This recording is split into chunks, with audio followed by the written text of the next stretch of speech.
এবার আমি স্নান সেরে চলে এসেছি। এবার সকালবেলা আমার স্নান সারা, কাপড় কাচা সমস্ত কিছু হয়ে গেছে। এবার একটু সিঁদুর টিঁদুর পরে নিয়ে ঝাড়ি পরে তারপরে গিয়ে আমি ছাদে গিয়ে কাপড় জামাগুলো নেড়ে দেবো সকালবেলায়। তারপরে আমার পুজো করতে যেতে হবে। সকালেই আমি পুজো দিই স্নান সেরে। এই যে দেখতে পাচ্ছ ছাদে চলে এসেছি, জামা কাপড়গুলো নেড়ে দিচ্ছি। সকালে আমার প্রচুরই কাচা থাকে, কারণ মেয়েটা ছোট, প্রচুর জামা কাপড় নোংরা করে। সেইগুলোই কেচে আবার রোদে দিয়ে দিতে হয়।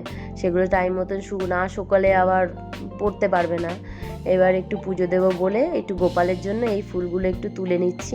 এই ফুল অন্য ঠাকুরকে দেওয়া যায় না, তাই গোপালকে দেবো বলেই একটু তুলে নিচ্ছি।